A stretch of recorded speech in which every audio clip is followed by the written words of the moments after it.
चलिए इस वीडियो में शुरू करते हैं प्रश्नावली 8.2 का सवाल नंबर 4 से। तो सवाल नंबर 4 कह रहा है ए बी सी डी एक समलंब है। तो यहाँ पर चित्र देखेंगे, ये ए बी सी डी यह एक समलंब है। उसके बाद कह रहा है जिसमें ए बी समांतर है डी सी। तो यहाँ चित्र में जो भुजा ए बी है भुजा सी डी के समांतर है। उसके बाद कह रहा है साथ ही बी डी एक विकर्ण है। ये जो बी डी है यह समलंब का विकर्ण है। और कह रहा है ई भुजा ए डी का मध्य बिंदु है। तो यहाँ पर जो हमारा बिंदु ई है भुजा ए डी का मध्य बिंदु है। उसके बाद कह रहा है ई से होकर एक रेखा ए बी के समांतर खींची गई है।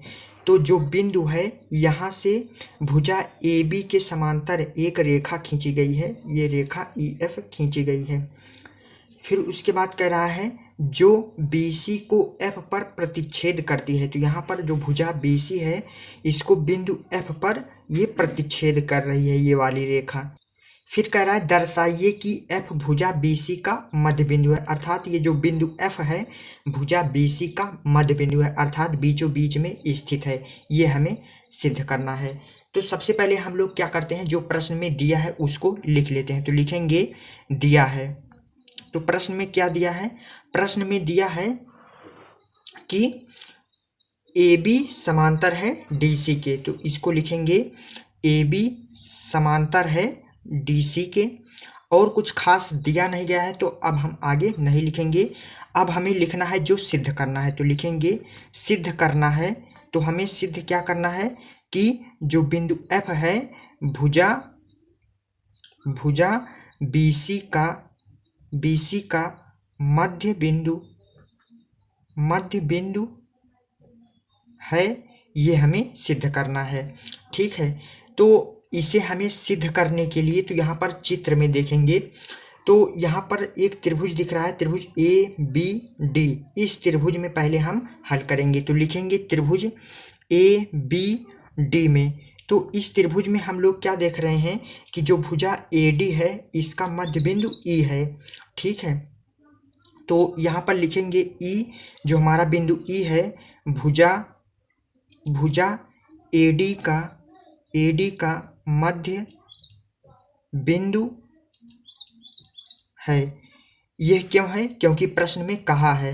तो ब्रैकेट के अंदर कारण लिख देंगे कि दिया है, इस तरीके से कारण लिख देंगे। उसके बाद देखेंगे इस त्रिभुज में जो हमारा ये वाली पूरी रेखा है समांतर है भुजा ए बी के।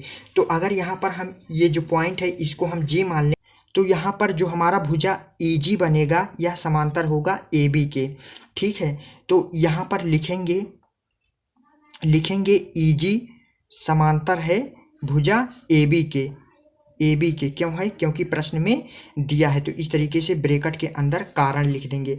अब इन दोनों कंडीशन को देखते हुए चूंकि हमारा मध्य बिंदु परिमेय होता है, किसी त्रिभुज की दो भुजाओं के मध्य बिंदु को मिलाने वाली भुजा तीसरी भुजा के समांतर होती है। तो चूंकि हमें पहले से पता है कि ये भुजा समांतर है इस भुजा के, तो जो हमारा यह त्रिभुज का ये दूसरा भुजा है बी डी, यह जो है मध्य बिंदु पर स्थित होगा। बिंदु जी ये मध्य बिंदु पर स्थित होगा। क्यों होगा?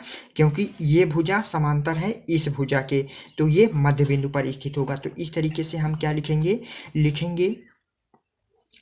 जी भुजा बी डी का मध्य बिंदु होगा। क्यों होगा? तो यहाँ ब्रैकेट के अंदर कारण लिख देंगे मध्य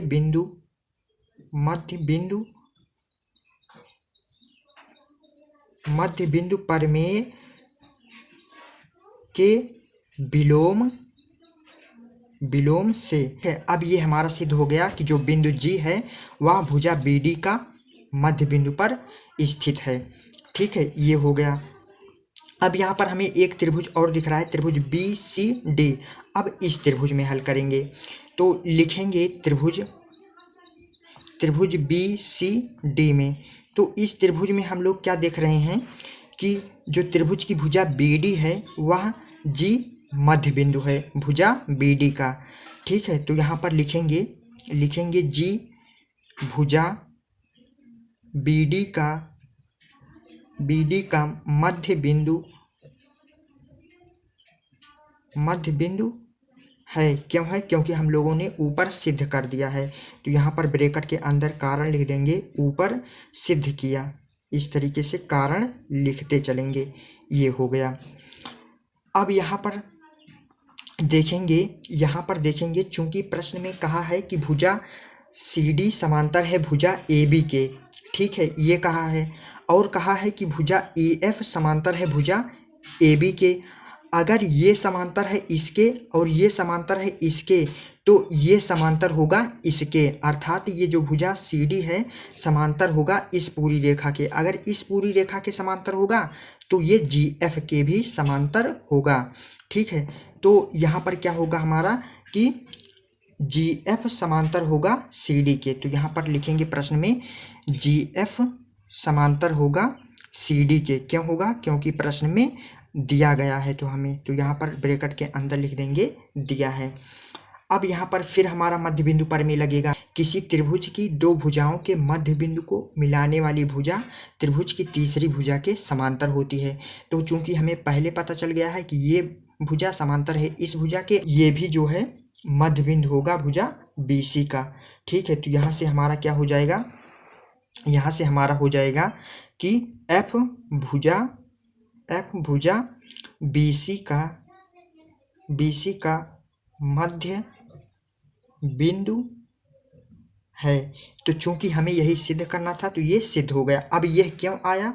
इन दोनों कंडीशन को देखते हुए हमारा मध्य बिंदु प्रमेय का विलोम लग रहा है। तो यहाँ पर लिख देंगे मध्य बिंदु प्रमेय के विलोम से, इस तरीके से ब्रैकेट के अंदर कारण लिख देंगे। तो हमें यही सिद्ध करना था तो ये हमारा सिद्ध हो गया। तो आई होप आपको यह सवाल अच्छे से समझ में आ गया होगा। तो आज का यह वीडियो कैसा लगा कमेंट सेक्शन में ज़रूर लिखना। तो आप लोगों को नोट्स चाहिए कक्षा 9 गणित का, तो इसी वीडियो के डिस्क्रिप्शन में जाइए, वहां से आप लोगों को टेलीग्राम चैनल का लिंक मिल जाएगा। जैसे ही लिंक पर क्लिक करेंगे तुरंत टेलीग्राम चैनल खुल जाएगा। वहां से जितना नोट्स मैंने प्रोवाइड कराया है आप लोग डाउनलोड कर सकते हैं। तो तब तक के लिए सभी दोस्तों को जय हिंद।